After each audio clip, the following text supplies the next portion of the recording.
Have you ever thought about your life and what truly makes you happy, like deep down inside you? That is what this video is about. Hey there, please like, share, and subscribe to my channel because there's a lot more good stuff coming. It's about being able to evaluate your life and whether or not it is bringing you the unique happiness that you want, and not what others or society has put on you and told you, oh, this is what is the great life for you. This is what's going to make you happy. It's about really understanding deep down what makes you happy, because ultimately that's what you want to do.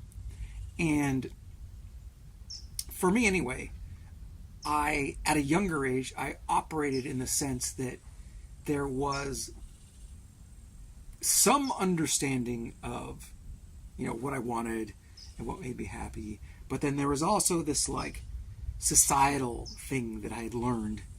And I was like, oh, and my life was a mishmash of these two things.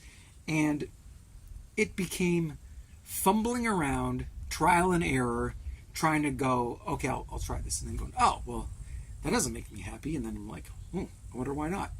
And then trying something else and being like, no, that's not good. And then I'm like, oh, what's new? And so, I mean, if I could have avoided a lot of that and had some guidance on, what really, really made me happy and what, a good life was all about, that would have really helped me just have a better, happier life in general.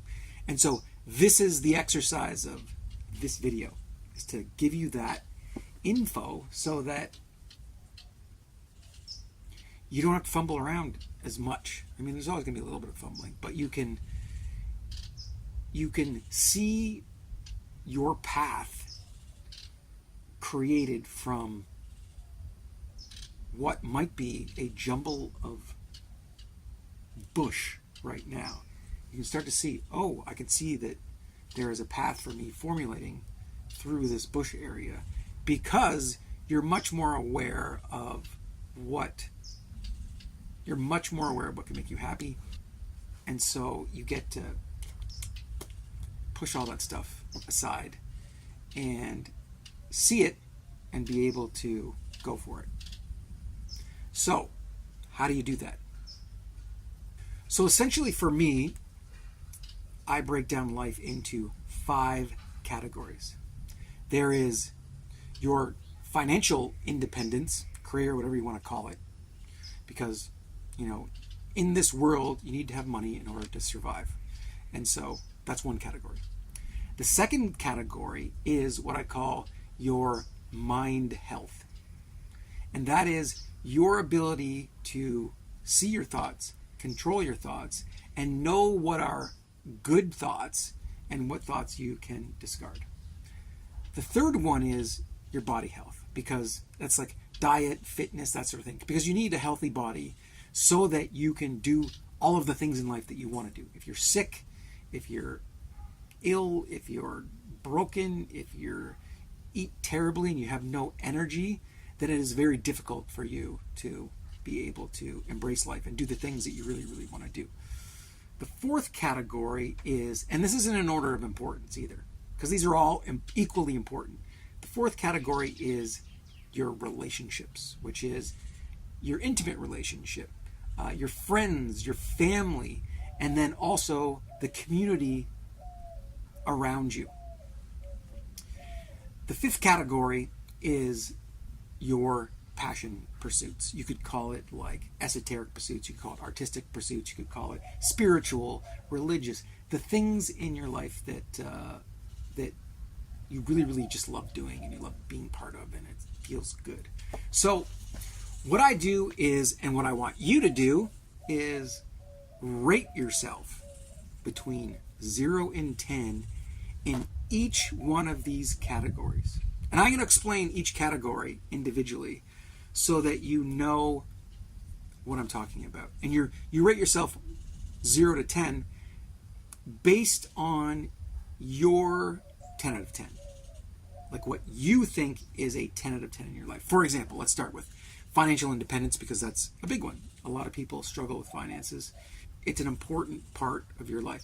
And I say financial independence because the rating comes down to whether or not you have enough money to cover your basic expenses in life and then have something left over. So your financial independence means that you have enough money to cover your butt and a little bit more, and that you are comfortable in bringing in that money so that you could do other things if you wanted to. You could take vacations. You could, put your time and effort into some passion pursuits. You have enough independence financially so that you can enjoy life.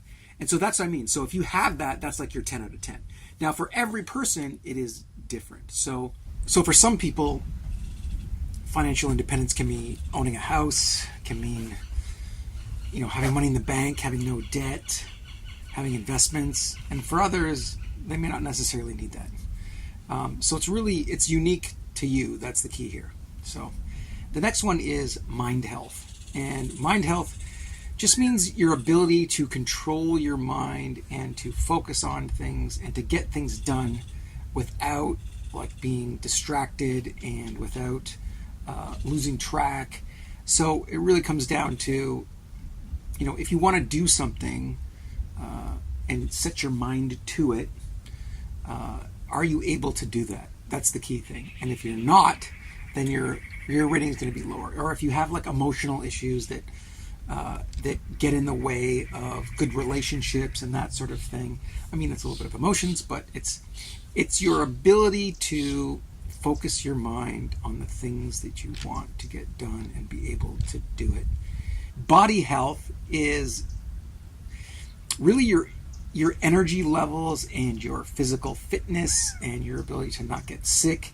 And so it's like diet, fitness, and so a healthy body is going to allow you to do a lot of things in life, to take care of all of your categories. If you're unhealthy, then you're not able to do these things. You're in bed, or you're sick, or you're injured, or whatever it is, that's going to hold you back from being your best in life.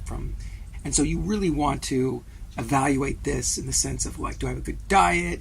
Do I have good fitness? And you don't have to be jacked, muscles and all that sort of, they're super fit. It's really your unique body, and is it at its maximum potential for you to have an awesome life? So that's how you would rate that. The next one after that is relationships, which is intimate relationships, your family, your friends, your community. Do you have good communication in your intimate relationships? Do you feel good about them? Are you able to get through conflicts and resolve them and move on? Do you work together to create a better life for both of you in your partnership? And then it's friends, family. Family it's really, you can't, if you have bad family relationships, but you do your best to make them work, that's really all you can do. So I know that it's what's in your ability to control in your relationships. And the same thing for your community, your friends. I mean, do you have friends just because they're work colleagues or because you want to get something out of them or that sort of thing, and they're not really great friends? Are they supportive? Do they support you in your real, true, honest things? Can you go to them and be super honest and know that they love and care for you and they'll have your back? Are they supportive for things that you want to do that might be outside of their realm of comfort? The same thing with the community around you. Is it the community that you would choose to back you up and make you feel good? Do they drink too much? Do they take too many drugs? Are there things that you don't like about them that you don't want in your life? This is how you would rate your relationships, and how close are you to that 10 out of 10 amazing relationships that are good for you and good for them. The last one is passion pursuits, and that's a matter of determining if you're able to do the things in your life that you really, really enjoy, that give you energy, that pump you up, whether it's an artistic pursuit, a hobby, a sport, any kind of activity or pastime, whether that's like, it's really anything that makes you feel good. It's anything that makes you like really enjoy life. You could be trying to learn the guitar. You could be donating your time to help homeless people. You could be a big brother or a big sister. The feel-good things in your life that make you really feel good deep inside. That is passion pursuits. So what you do then is you rate all of these out of 10. And you find out which one is your lowest score. And then you take a look at that one and you ask yourself, what actions can I take to raise this score towards like my perfect level of happiness, which is 10 out of 10. So let's say you're 3 or 4 out of 10. It's a matter of what can I do that is going to get me higher up this ladder towards that 10. And then once you write those down, specifically like kind of what tasks, what actions you can take, the next thing is probably going to happen is you're going to find some fear and resistance around these things that you need to do. Because if this is your lowest category, it means it's the biggest thing that you have to work on in your life. So there's going to be a lot of things on your task list potentially that you're like, ugh, I don't want to do this. I'm not capable of doing this. So it's going to bring out potentially a lot of emotional stuff that is going to make you resist wanting to do that. And that's really, really good.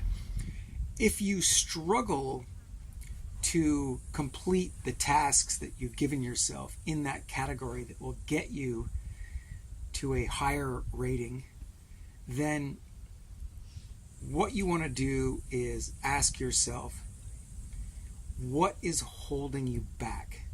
Is there fears or is there beliefs that you have that don't allow you to complete those tasks and you struggle? And that's kind of like the next level. And this could be why this area is very, very difficult for you, because there's emotional stuff, there's like family, childhood stuff, whatever it is. A whole bunch of things can come up, and typically does. So for example, like in my case, the financial independence part, I struggled for the longest time after I sabotaged and dumped my company to survive and make enough money. And it was because I just did not want to get sucked back into the system and build a business and have it take all my energy and not give me what I wanted out of it. So I struggled for years in that area just to maintain like a 4 or a 5.